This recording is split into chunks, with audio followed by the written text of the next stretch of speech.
Olá pessoal, depois de um longo intervalo, o Medicanal está de volta. Bem-vindo!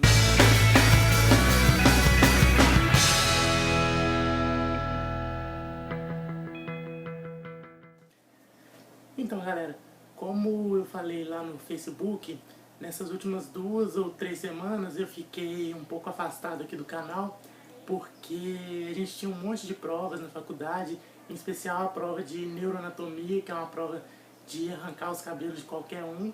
E aí por conta disso eu acabei não postando vídeos nas últimas semanas, como eu tinha até avisado no primeiro vídeo que de vez em quando ia acontecer, mas aqui estou eu de volta. E hoje a gente vai falar justamente sobre a neuroanatomia.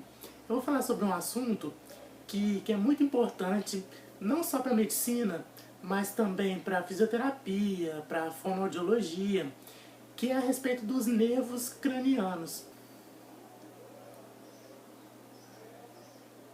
Você sabe que a gente tem 2 tipos de nervos no nosso sistema nervoso. A gente tem os nervos espinhais, que são aqueles que fazem conexão com a medula espinhal, saindo pela coluna vertebral. E a gente tem também os nervos cranianos, que são aqueles nervos que fazem conexão com o encéfalo. A grande maioria dos nervos cranianos vão fazer conexão com o tronco encefálico, ou seja, com o bulbo, com a ponte e com o mesencéfalo. A gente vai ter 2 exceções, que são exatamente os 2 primeiros pares de nervos cranianos, que é o nervo olfatório e o nervo óptico, que vão se conectar com o telencéfalo e com o diencéfalo, respectivamente. Então, quando a gente fala de nervo craniano, a gente está falando de nervos que são um pouco mais complexos do que os nervos espinhais. Porque os nervos espinhais, eles têm todos a mesma origem, eles têm todos mais ou menos a mesma função, né? Só vai mudar mesmo a altura do corpo que cada nervo espinhal está inervando, o que não acontece nos nervos cranianos. Cada um dos pares de nervos cranianos, eles vão, além de inervar uma região diferente, eles vão ter funções diferentes, eles vão ter origens diferentes, tanto origens no encéfalo, quanto as origens cranianas, né, vão ser diferentes para cada um dos nervos, e eles vão carregar fibras que vão ter componentes diferentes. A gente tem no total, então, enquanto nos nervos espinhais era muito fácil de fazer essa classificação, né? Você tinha nervos aferentes e eferentes, nervos somáticos e viscerais, e não saía muito disso aí não. Aqui nos nervos cranianos, para a gente entender o funcionamento dos nervos, a gente tem que entender que cada nervo ele vai carregar fibras que vão ter um papel diferente, que vão ter funções diferentes, que vão ser componentes diferentes. E para a gente começar a estudar os nervos cranianos, antes é bom a gente dar uma pincelada em o que são esses componentes que vão compor os nervos cranianos.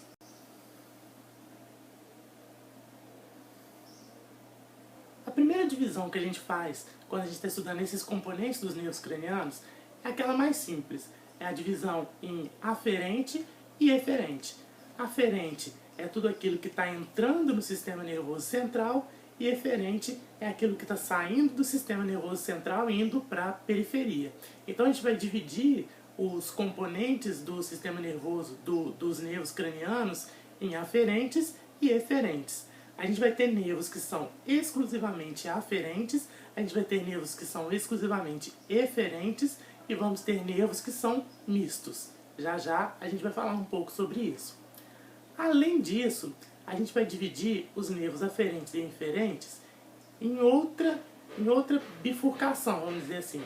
A gente vai ter os nervos que são somáticos e os nervos que são viscerais. Você pode dar uma olhada nessa chave que você vai ver mais ou menos o que eu estou falando.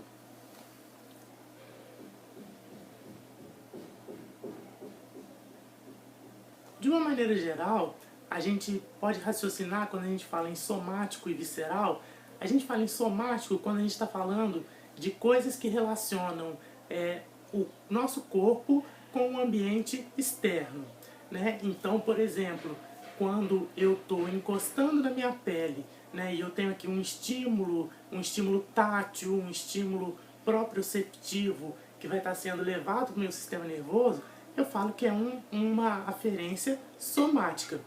Por outro lado, por exemplo, a dor visceral, aquela dor interna, né, que a gente sente nos órgãos internos, todas as sensações que são internas, que vêm do próprio interior do nosso organismo, vão ser chamadas de viscerais. E uma terceira classificação vai ser a classificação em geral e especial.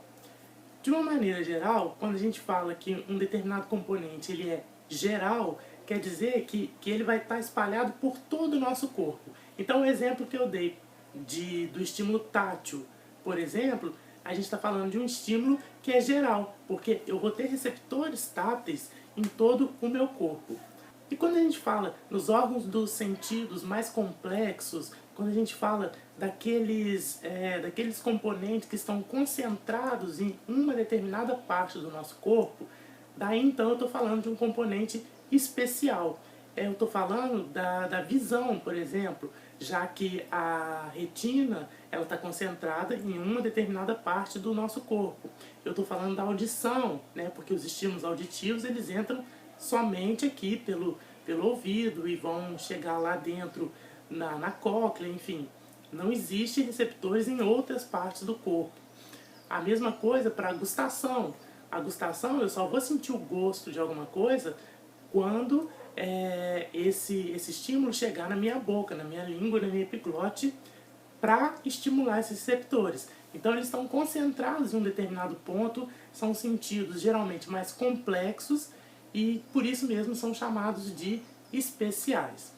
Bom, se a gente agora juntar isso tudo e fizer uma coisa só, a gente vai ter as 7 classificações dos componentes que a gente vai depois mostrar em cada nervo craniano aonde que eles estão.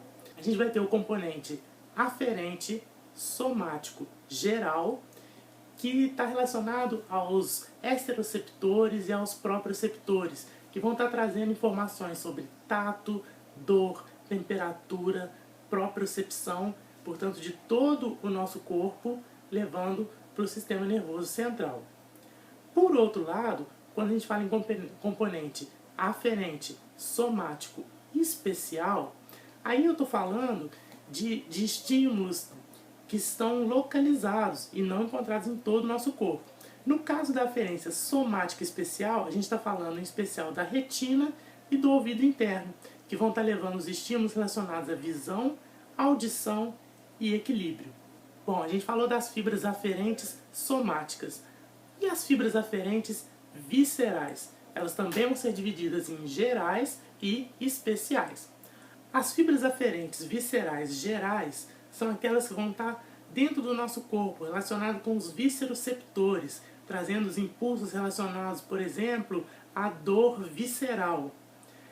Enquanto que as fibras aferentes viscerais especiais é aquele mesmo raciocínio das somáticas especiais. A gente está falando de órgãos de sentido mais complexos que estão encontradas em uma determinada parte do corpo. No caso das fibras viscerais especiais, a gente está falando especificamente na gustação e na olfação. E aí você deve estar se perguntando por que elas são classificadas como viscerais e não como somáticas. Simplesmente porque esses dois sistemas, o gustativo e o olfativo, eles estão muito relacionados a dois sistemas que são essencialmente viscerais. Então a gustação ela está muito relacionada com o sistema digestório, por isso visceral. E a olfação ela está muito relacionada com o sistema respiratório, também visceral. Bom, passados os componentes aferentes, a gente fala agora sobre os componentes eferentes. Mas antes de falar sobre eles, a gente tem que dar uma pinceladinha muito rápida num conceito que vem lá da embriologia para falar sobre a origem dos nossos músculos esqueléticos. Bom, você deve se lembrar das suas aulas de embriologia, se é que você as teve e prestou atenção nelas, né? Que a grande maioria dos músculos estriados esqueléticos do nosso corpo, eles são derivados dos somitos. Né, os somitos que formam os miótomos que dão origem à musculatura estriada. Porém, na região mais cefálica do embrião, na região mais superior, vamos dizer assim, do embrião, você não tem somitos. E a musculatura que se desenvolve nessa região, ela vai derivar das fendas branquiais, né, que aparecem lá no começo do nosso desenvolvimento e depois desaparecem, né, que vão dar origem, por exemplo, nos peixes, às guelras, né, mas não tem função no nosso corpo humano, mas elas vão originar a mesoderme, né, que está associada aos arcos branquiais, vai dar origem então a uma série de músculos que estão relacionados basicamente à musculatura da nossa face, da nossa cabeça e pescoço, basicamente. A gente classifica então essa musculatura como uma musculatura branquiomérica, porque ela é derivada dos arcos branquiais. Enquanto que o resto da musculatura, derivada dos somitos, é a musculatura que a gente chama de miotômica, né? Derivada dos miótomos. Por que isso é importante agora? Isso é importante porque a gente faz a nossa classificação dos componentes eferentes totalmente baseado nessa classificação. Então, as minhas fibras eferentes somáticas, elas são derivadas da musculatura miotômica, né? Formada exclusivamente de músculos estriados esqueléticos. E no caso das fibras eferentes, quando a gente fala em fibra eferente somática, não existe a divisão em geral e especial. São fibras eferentes somáticas que vão estar inervando então a musculatura miotômica, a musculatura estriada esquelética do nosso pescoço para baixo. Toda a nossa musculatura estriada do pescoço para baixo, ela é uma musculatura miotômica, portanto, uma musculatura associada a fibras eferentes somáticas. E nas fibras eferentes viscerais gerais, a gente vai ter aquela inervação que está relacionada ao nosso sistema autônomo, que é a inervação de músculo liso, músculo cardíaco e glândula. Isso, então, é o meu componente eferente visceral geral. E aí sobra uma classificação de eferente visceral especial para aquela musculatura branquiomérica. E quando a gente estiver falando sobre cada par craniano, a gente vai ver qual que é essa musculatura, vai estar relacionada, por exemplo, à musculatura da mímica, à musculatura, né, da expressão facial, da mastigação, da deglutição, né, que são musculaturas que estão localizadas na nossa face, na nossa cabeça e no nosso pescoço. Essa, então, é a classificação dos componentes eferentes viscerais especiais. Dito isso, chegou a hora da gente conhecer quais são os 12 pares de nervos cranianos.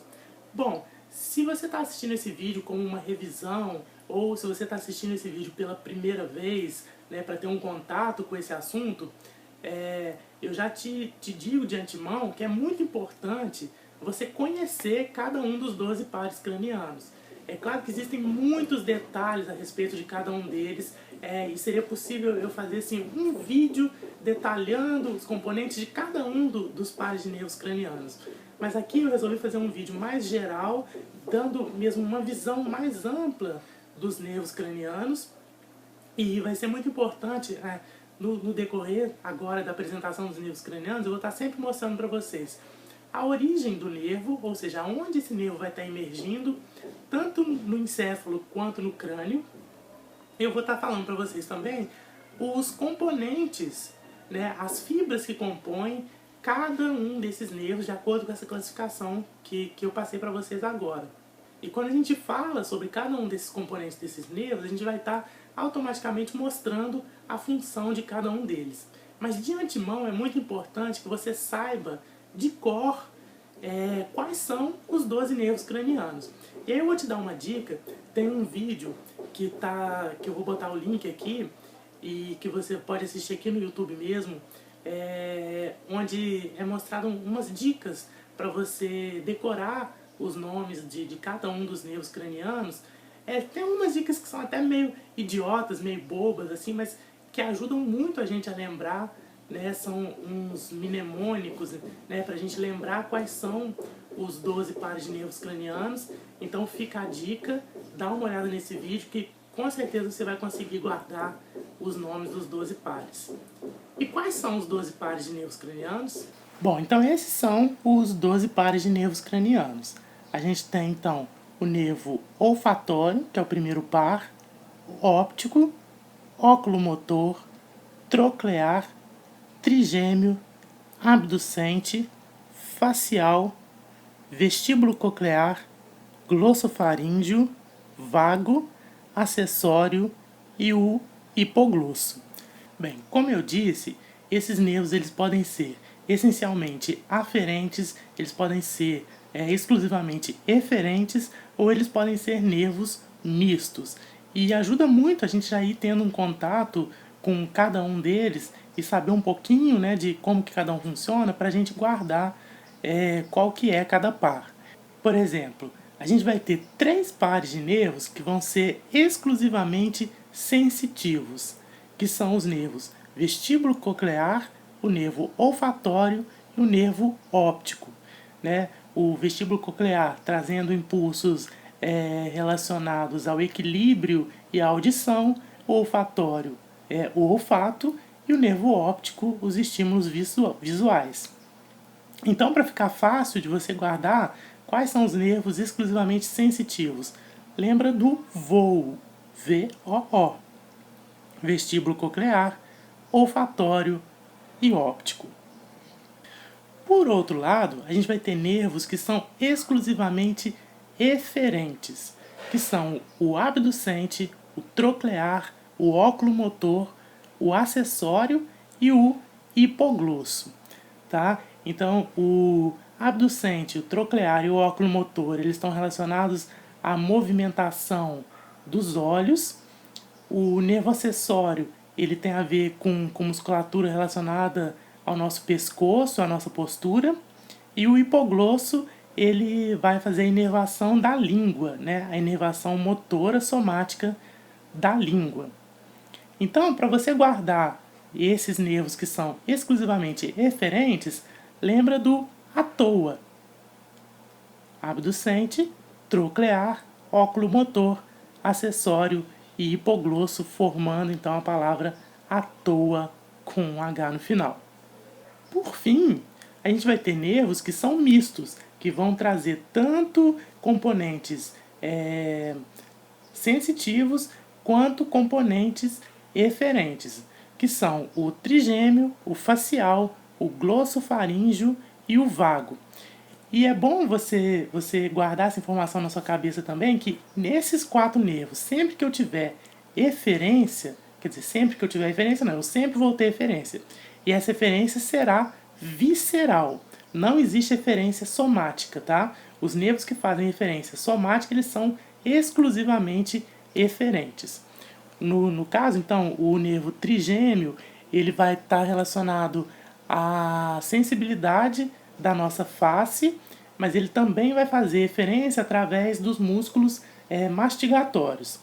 O nervo facial, ele vai estar relacionado à musculatura da mímica, né, a musculatura da expressão facial, mas ele também vai ter um componente sensitivo.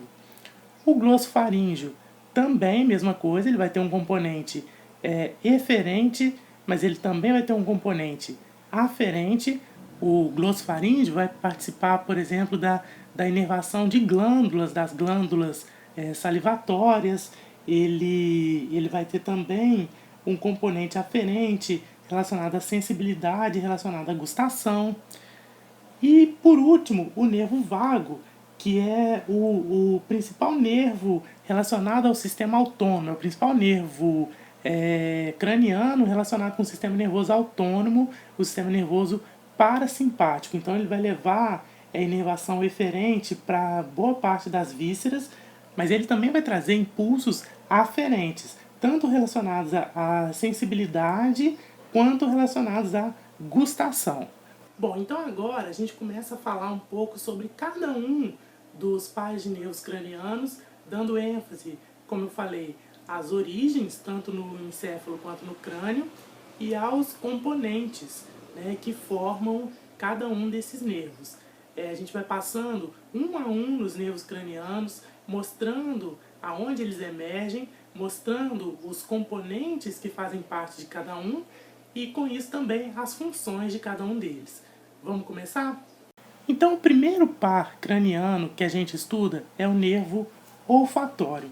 Como eu disse, o nervo olfatório ele é um nervo que vai estar relacionado aos impulsos do olfato. Então aqui você pode ver essa região que eu estou mostrando aqui corresponde à parte superior da nossa cavidade nasal. Aqui na pontinha você está vendo os receptores olfatórios. E essas fibras que estão saindo dos receptores e se formando aqui são justamente o nervo olfatório. Então a gente diz que o nervo olfatório ele vai ter sua origem aparente no encéfalo nessa estrutura aqui, ó. É dessa estrutura que a gente vê as fibras do nervo olfatório saindo. Essa estrutura é o bulbo olfatório.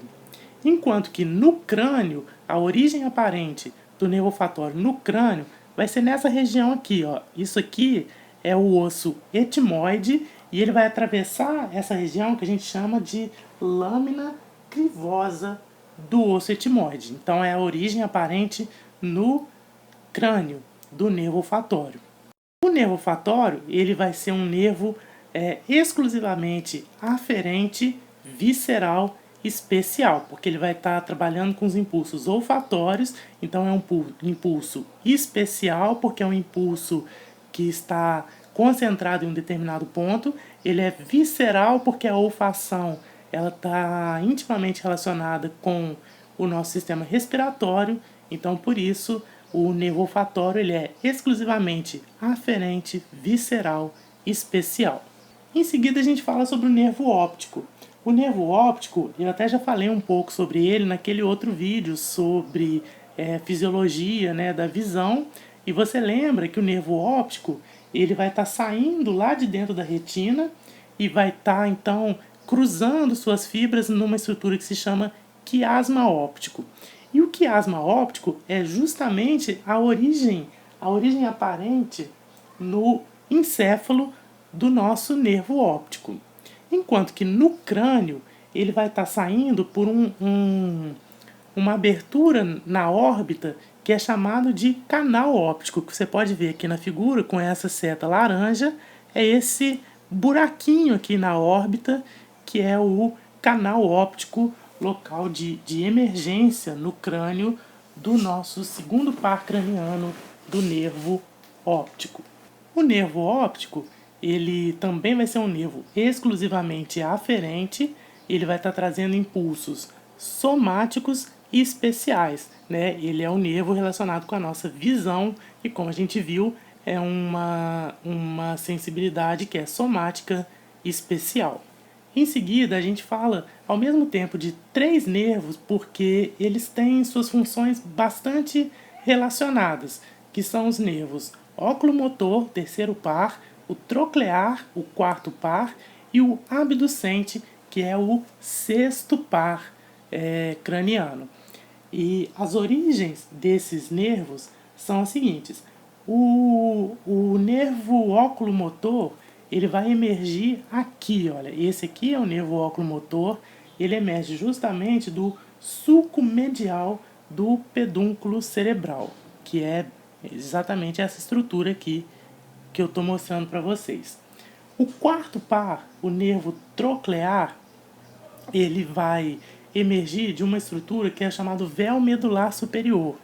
E ele tem uma particularidade que ele é o único par de nervo craniano que ele emerge dorsalmente. Ele emerge na parte de trás do tronco encefálico e aí ele dá a volta para aparecer aqui na parte ventral do tronco encefálico. É esse aqui marcado com essa segunda seta. Por fim, o nervo abducente, o sexto par, ele vai emergir daqui, ó, dessa estrutura que é o sulco bulbo pontino. É o sulco, então, que divide o bulbo da ponte e desse sulco vão emergir alguns nervos, entre eles o nervo abducente, que é esse aqui, mais medial do sulco bulbo pontino. Esses 3 nervos no crânio, eles vão emergir do mesmo lugar, que é da fissura orbital superior, que é essa abertura aqui na órbita, bem do lado do canal óptico, por onde vão sair esses três nervos. E por que a gente estuda esses três nervos juntos? A gente estuda esses três nervos juntos porque os três eles estão relacionados à mobilidade dos nossos olhos. O olho humano, a movimentação do nosso olho, ela é dada a partir de alguns músculos. A gente tem um músculo reto lateral, o músculo reto medial, o músculo reto superior e o músculo reto inferior. Além da gente ter também o músculo oblíquo inferior e oblíquo superior. Todos esses músculos eles estão relacionados à movimentação do nosso globo ocular. Bom, todos esses músculos, com exceção de dois, vão ser inervados pelo nervo oculomotor. As exceções são o músculo reto lateral, que vai ser inervado pelo nervo abducente, e o músculo oblíquo superior, que vai ser inervado pelo nervo troclear. O oculomotor, além de inervar todos esses músculos da movimentação do bulbo ocular, ele também vai inervar o músculo levantador da pálpebra, né, responsável pela movimentação da nossa pálpebra superior. E ele vai inervar outros dois músculos, que são músculos intrínsecos do olho, que é o músculo ciliar, responsável pela convergência do cristalino, e também o músculo esfíncter da pupila, né, que vai ser responsável pela miose, pela contração da nossa pupila. Então, esses três nervos eles vão ter um componente que é eferente somático, né, que é a inervação de musculatura estriada, e aí é bom observar que nesse caso a gente não está falando de musculatura branquiomérica, a gente está falando de musculatura estriada, esquelética, miotômica. Apesar de estar na face, né, esses músculos que movimentam os olhos, eles não são branquioméricos. Por isso a gente fala de um componente eferente somático. Mas a gente vai ter também no terceiro par, no nervo oculomotor, um componente eferente visceral geral, justamente por ele estar inervando aquela musculatura que vai controlar a abertura da pupila e a curvatura do cristalino. Por isso, um eferente visceral geral no músculo oculomotor, que então vai ter dois componentes, o nervo oculomotor, enquanto o troclear e o abducente são apenas eferentes somáticos. A gente passa então para o quinto par craniano, que é o nervo trigêmeo. O nervo trigêmeo ele tem esse nome justamente porque ele é formado por três raízes, vamos dizer assim, ou três divisões. Ele é um nervo misto, ele é tanto sensitivo quanto motor, e ele vai emergir no encéfalo, ele vai emergir na divisão entre a ponte e o pedúnculo cerebelar médio. Ele é esse nervo aqui que eu estou mostrando para vocês agora. Ele é um nervo, vocês podem ver, um nervo bem mais grosso, justamente porque ele carrega muitas fibras, ele tem muitos componentes, ele vai inervar boa parte da face, e ele tá, olha, bem aqui nessa visão do crânio, a gente pode ver ele antes dele se dividir em três partes. E quais são as três divisões do nervo trigêmeo, então? A gente vai ter o nervo oftálmico, que é essa primeira divisão saindo aqui do trigêmeo, vindo para a região dos olhos. A gente vai ter uma segunda parte, que é a parte maxilar, que é essa parte que está descendo aqui. E, finalmente, o nervo mandibular, que é esse que vem aqui mais para baixo, pegando justamente a mandíbula, tá? Então, quando a gente fala em origem aparente no crânio do nervo trigêmeo, a gente tem que pensar em três origens, na verdade. O oftálmico, ele vai emergir na fissura orbital superior, aquela mesma que a gente mostrou lá nos nervos que vão inervar a musculatura dos olhos, é onde vai emergir o nervo oftálmico. O nervo maxilar, ele vai emergir no forame redondo, enquanto que o nervo mandibular, ele vai emergir no forame oval. Ok? Então essa é a origem no crânio dos componentes do nervo trigêmeo. Bom, e quais são os componentes do nervo trigêmeo? A gente vai ter uma parte aferente somática geral, que vai conferir a sensibilidade somática de grande parte da cabeça, né? É responsabilidade do nervo trigêmeo. Mas a gente vai ter também uma parte eferente visceral especial. Isso porque o nervo trigêmeo ele é responsável pela inervação dos músculos mastigadores. E esses músculos são músculos de origem branquiomérica. Por isso, um componente, então, eferente visceral especial.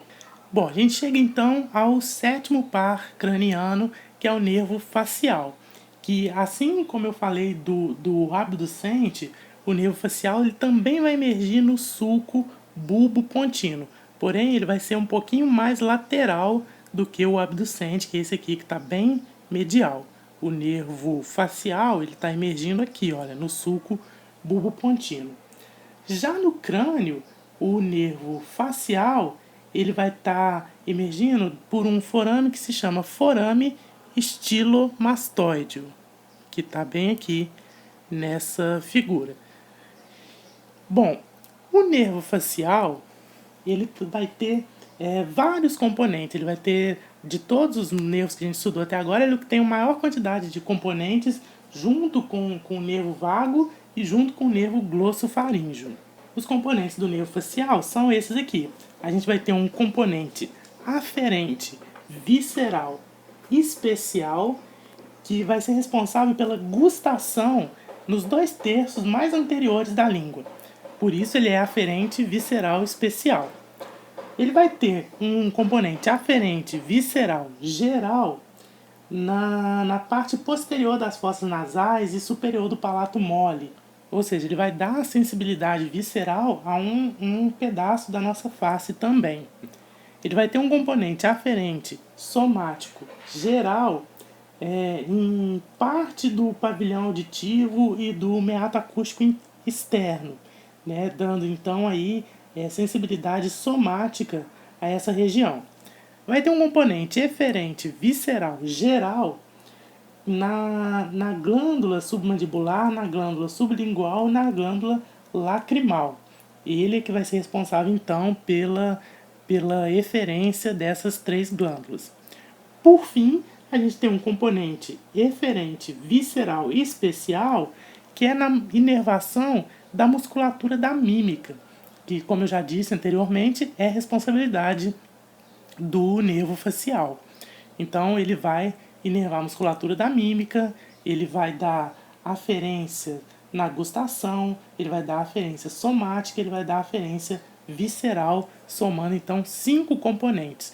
E se você quiser guardar esses 5 componentes do nervo facial, vai ser muito útil para você, porque são exatamente os mesmos componentes do nervo glossofaríngeo, são os mesmos componentes do nervo vago. Então isso vai te ajudar bastante. Chegamos então ao nervo vestíbulo coclear.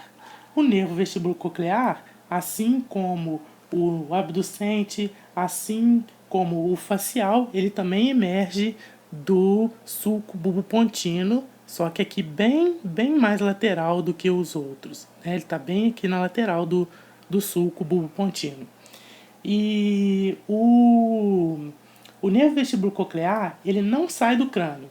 Ele vai penetrar no osso temporal pelo meato acústico interno, mas ele não sai do crânio. Então a gente não diz que não existe, na verdade, uma origem aparente do vestíbulo coclear no crânio. O vestíbulo coclear, ele está relacionado, ele é um nervo exclusivamente sensitivo, ele é um nervo que ele tem 2 partes, uma parte vestibular e uma parte coclear. A parte vestibular é relacionada ao equilíbrio e a parte coclear relacionada à audição. Todas elas fibras aferentes somáticas especiais, porque a gente está falando daqueles sentidos que estão concentrados na parte superior, né, na nossa cabeça, por isso são estímulos especiais. O 9º par craniano é o nervo glossofaríngeo. O nervo glossofaríngeo ele vai emergir no sulco lateral posterior do bulbo, que é essa parte aqui do bulbo. Ele está aqui, ele é o primeiro desses 3 nervos que emergem desse sulco. Ele é o mais superior dos 3, o nervo glossofaríngeo. E ele vai emergir no crânio, no forame jugular. O nervo glossofaríngeo, como eu disse, ele tem 5 componentes, que são os mesmos componentes que a gente viu lá no nervo facial. Ele tem um componente aferente visceral especial, que vai fazer a gustação do terço posterior da língua. Então eu falei que os 2 terços anteriores da língua são de responsabilidade do nervo facial, e agora o terço posterior é o nervo glossofaríngeo. A gente vai ter uma aferência visceral geral, que ele vai dar inervação ao terço posterior da língua, a faringe, a úvula, tonsilas, tuba auditiva, os corpos carotídeos. Então essa é a parte aferente visceral geral. Ela vai ter uma parte aferente somática geral, que é parte do pavilhão auditivo, meato acústico externo. Ele vai ter eferência visceral geral, inervando a glândula parótida. E por fim, uma parte eferente visceral especial, inervando o músculo constritor superior da faringe e o músculo estilofaríngeo. O nervo vago também vai se emergir do encéfalo no sulco lateral posterior do bulbo, bem aqui, logo abaixo do nervo glossofaríngeo, e ele vai emergir também do forame jugular, assim como o nervo glossofaríngeo. O nervo vago também vai ter aqueles 5 componentes: aferente visceral especial, na gustação na epiglote. Ele vai ter uma aferência visceral geral, pegando parte da faringe, laringe, traqueia, esôfago, vísceras torácicas e abdominais. Então ele vai pegar a inervação aferente visceral de praticamente todas as vísceras. Ele vai ter um componente aferente somático geral, onde ele vai pegar parte do pavilhão auditivo e do meato acústico externo também. Ele vai ter uma parte eferente visceral geral, que ele vai pegar vísceras torácicas e abdominais. E ele vai ter uma parte eferente visceral especial, onde ele vai inervar músculos da faringe e da laringe. Chegando perto do fim, a gente tem o 11º par craniano, que é o nervo acessório. O nervo acessório ele tem uma particularidade, que ele tem uma raiz craniana, mas ele também tem uma raiz espinhal. Então ele vai, uma parte dele emergir no encéfalo, ele vai emergir aqui do mesmo sulco lateral posterior do bulbo, mas ele vai ter uma raiz espinhal, que está descendo aqui no desenho, que vai emergir lá na medula, né? Ele vai emergir no crânio, no forame jugular também. E o nervo acessório ele tem 2 componentes. Um componente eferente visceral especial, que vai inervar músculos da laringe. E ele vai ter um componente eferente visceral geral, que está relacionado com vísceras torácicas. Junto com o nervo vago, junto com as fibras vagais, o nervo acessório vai contribuir aí com a inervação das vísceras torácicas. Muito bem, chegando perto do finalzinho agora, no último par craniano, o nervo hipoglosso, que vai ser o único nervo que vai emergir do sulco lateral anterior do bulbo. Tá ele aqui saindo. E no crânio ele vai emergir no canal do hipoglosso, né? Bem fácil de guardar. O nervo hipoglosso é um nervo exclusivamente motor, ele é um componente exclusivamente eferente somático, e ele vai inervar os músculos intrínsecos e extrínsecos da língua com as suas fibras eferentes somáticas. Então toda a motilidade da língua é dada pelo nervo hipoglosso, que faz isso exclusivamente. Bom, falando na língua, O livro do Machado, de Neuroanatomia, ele traz essa figura que é interessante para a gente ver como é que é distribuída, né, a sensibilidade na nossa língua, né? E ela é dada da seguinte maneira, olha, a gente tem os 2/3 mais anteriores, cuja sensibilidade gustativa é dada pelo nervo, pelo 7º par, que é o nervo facial. Enquanto que a sensibilidade geral é dada pelo nervo trigêmeo, pelo nosso 5º par craniano, vai dar então a sensibilidade geral dessa parte mais anterior da língua. Aí quando a gente chega nos 2/3 posteriores da língua, tanto a sensibilidade gustativa quanto a sensibilidade geral vai ser dada pelo 9º par, que é o nervo glossofaríngeo.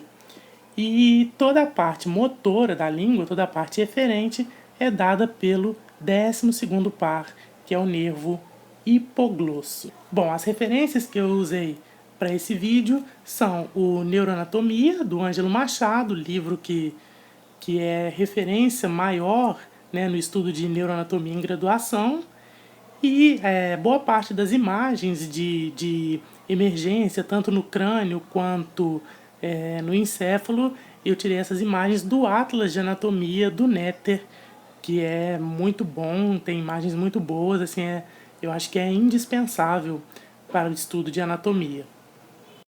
Bom, pessoal, é isso. Eu espero que vocês tenham gostado. Esse vídeo talvez tenha ficado um pouco chatinho, mas é porque são muitas definições, né, muitos componentes, é muita coisa que está muito mais relacionada a uma decorebinha básica do que propriamente a um entendimento da matéria. Mas eu fiz questão de fazer esse vídeo sobre nervos cranianos porque eu pretendo logo logo fazer uma ponte entre esse assunto da neuroanatomia com o assunto dos nossos laboratórios de habilidade clínica, que é uma disciplina que a gente tem aqui na UFJF, onde desde o primeiro período a gente começa a aplicar clinicamente os conhecimentos que a gente vai adquirindo no ciclo básico. Então eu pretendo trazer para vocês, num próximo vídeo, uma avaliação clínica dos nervos cranianos. Ou seja, quais são os testes, quais são as interpretações desses testes que a gente faz para detectar uma patologia relacionada a um nervo craniano. Eu acho que vai ser bem interessante e eu acho que vocês vão gostar.